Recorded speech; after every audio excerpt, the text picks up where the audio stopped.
Baleful Cyberpunk Bounty Hunters is a 2D pixel graphic platformer which is set in a dystopian society where you choose to play as one of two bounty hunters, Angel and Leah. Each have their own different motives, but their paths fatefully cross as they battle cybernetic enforcers and elite criminals who inflict chaos upon the world. Honestly speaking, there's not really much to this game, so this will be a very short review. I don't really like making very short videos on full games because by the time I've released it, I always feel I could have expanded on some points or looked at the game from different angles. But sometimes when a game is quite simple in terms of mechanics and features, there's only so much I can talk about before I start spouting a load of nonsense, which, let's be honest, isn't what a game review is and should be. With that said, Baleful Cyberpunk Bounty Hunters exactly fits that description. It was a fairly basic and short game, only taking me around 6 hours to beat.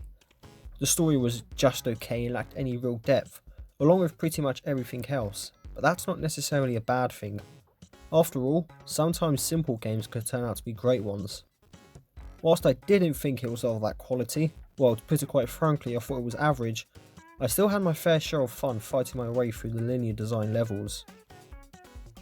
There isn't much variety in terms of characters and weapons, which did make the combat quite repetitive.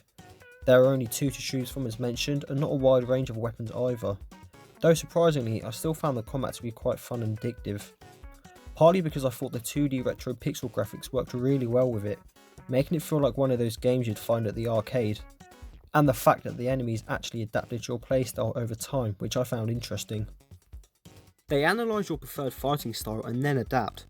I played as Leah for the most part and guns were her main weapon, so obviously I attacked from long range and kept my distance whenever possible, which quite frankly made killing enemies a bit too easy, which in turn did make it a bit boring.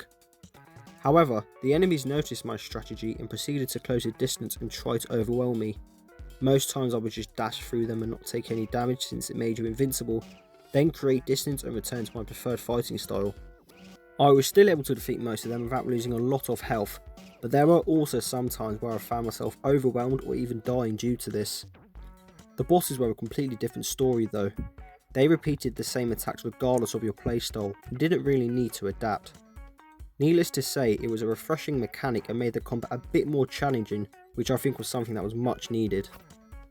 Naturally, after each death, your money from defeating enemies was kept, which you could then use to either upgrade stats or buy items from the store such as healing foods and weapons to help you in the next run. I had to choose to spend all of it on one or the other.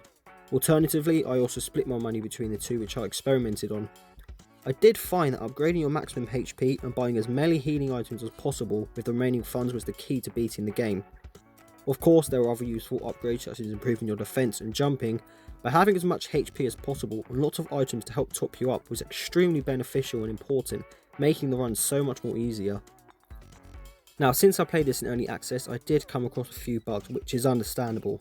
It consisted of falling out of the map and not returning to the surface, so I had to quit the game and start over from my last checkpoint. They were minor things and didn't happen often, but they were still a pain to deal with. Apart from that though, there weren't any particular nitpicks I had. I mean, as I mentioned earlier, I thought it was a very simple game which lacked any complexities or anything that really interested me apart from the combat, which was what the whole game is built around anyway.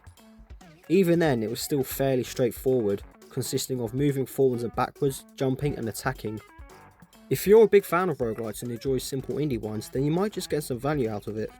It will set you back around £8, which considering how long it takes to beat the game with both characters, is an okay price. Maybe just a tad too much, but pick it up on sale like it is now for around £6, then I'd say it's worth your money. My final rating for Baleful Cyberpunk Bounty Hunters is a 5 out of 10.